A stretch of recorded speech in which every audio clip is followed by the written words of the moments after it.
கல்யாணம் பண்ணிக்கோ. இதெல்லாம் டூ மச் தெரியுமா? எது? நிச்சயமா கொஞ்ச நாளா கல்யாணம் ஆக போற பொண்ணு பின்னாடி சுத்துறதெல்லாம். எந்த நம்பிக்கையில பின்னாடி சுத்துற? நிச்சயமாக கொஞ்ச நாள் கல்யாணமாக போகிற பொண்ணு என் கூட காஃபி சாப்பிட வந்திருக்கே, அந்த நம்பிக்கையில் தான்.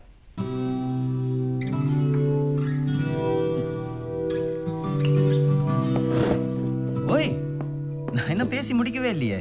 காஃபி சூடாற வரைக்கும் தானே சொன்னேன். ஓய் ஓய் ஓய் ஓய் ஓய் ஓய் ஓய் ஓய்,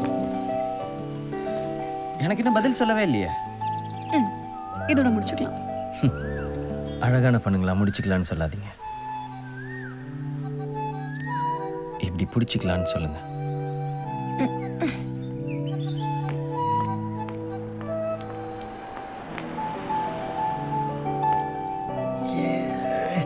ஓய், உன் பேர் என்ன?